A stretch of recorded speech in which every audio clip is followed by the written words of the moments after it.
Gotta get right to playing Georgia. So, Yeah. I mean, is it easy to block out, hard to block out? Preparation, you don't want to block it out? What, for Georgia? Yeah, thinking about Georgia. No, it's just, I mean, it's another game on our schedule. It's the same question I used to get about playing Alabama, right? Having gone to school there. It's the same. It's just the next game on our schedule. Obviously, I was there for 11 years. I love Georgia. I will always love Georgia. It's got a very, very special place in my heart. But it's the next game on our schedule, and we've got our hands full preparing for a team that's feisty defensively, that does a lot of things with their zone defense and their zone press that are really, really stingy. And so we've got to figure out how to navigate that and to get right to it. And not that it makes it easier in today's college basketball, like 10 of them are newcomers anyway. I mean, they only have like 5 players left from your era. It's just the way it's played these days. Yeah. A lot of players that she brought with her from Central Florida are really, really talented. Battles, comes to mind. Smith comes to mind, and Warren from Texas. And obviously the players that stayed, they've done a really good job of adopting her style of play, and they get after it. They're tough. They share the ball offensively, so we've got our hands full. Coach, obviously in the third quarter last night, you're right there, right? And then you just, I don't know if it was 5 or 6 minutes without a bucket, but you've said it. That's kind of been your theme. When you're going through those, what are you trying to tell the girls? Just, I mean, what do you tell them when you're going through that lull? Well, at that moment it was, we got to push, right? But what our conversation was after the game, we lost that game in the first quarter. We gave up 21 points in the first quarter. We haven't done that in a really long time. The score was 10-21. That was the deficit, right? So again, the natural mind goes to that third quarter when we are trying to make that run and we get a turnover and we foul, or we miss a shot and they score. But the game was lost in the first quarter last night. And that's whether that comes in the first quarter, the third, the fourth, that's what we cannot let happen. We let them do some. Now, granted, Alabama spreads you out. They're tough. They do what they do well. But we let them do some things that were no-nos on our scouting report.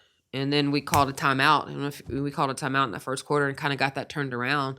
But the damage was done. We lost that game in the first quarter. So I think late second quarter, I think Barbara hit that 3 off the screen, and you were just caught on the TV, putting your hands behind your head.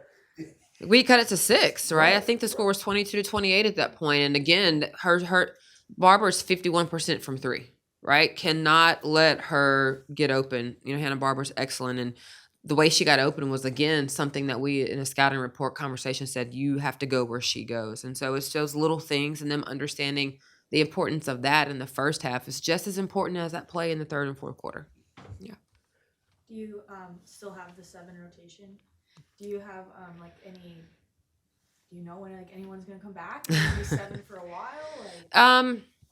In my mind, it's gonna be 7 for a while. We've got some players that are in tennis shoes and in practice gear, which is great. But I can only focus on the 7 that are practicing every single day. And so we're going to have 7 for Georgia. I fully expect to have 7 for Vanderbilt when we play. We'll see what happens in the bye week, but that's where we are. Yeah. What about Barker? Do you still expect her to play this year? Because we talked about that before. I do. She went to the hand specialist again today. We'll get a report. She gets that done every 7 to 10 days. She gets a report on just how she's doing and how she's progressing. We've talked before about the players, how tough, not winning. This is also new for you. I mean, when you look at your career, you've never gone through something like this. So I guess we haven't asked you, has it been tough on you, or what about that? Actually, I have gone through something like this before. When I was an assistant coach at Alabama, my first year, we did not win a conference game. Wow. Under Wendell Hudson, my first year there, his first year as head coach, we took over. We did not win a conference game. And I did not handle that very well then as an assistant. I'm competitive. I'd never been in a situation where we lost, and I did not handle it well. I jokingly tell the story, but it is true.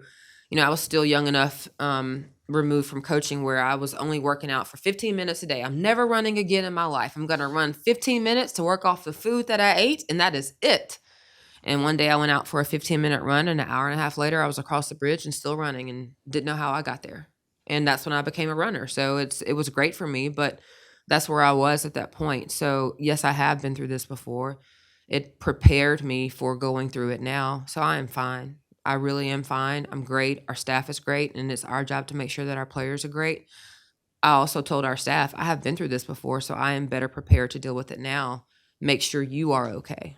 And so we have regular check-ins about that too, because it can be difficult. You know, it can be difficult even when you see the progression and you see how hard our young ladies are fighting. It's still hard, especially if you're competitive and you want to win and you're used to winning. But, you know, I'm grateful for that time in 2008, 2009, because looking back on it, you know, anytime it's always a life lesson. Anytime you're going through something, you don't understand it then, but it's preparing you for something later.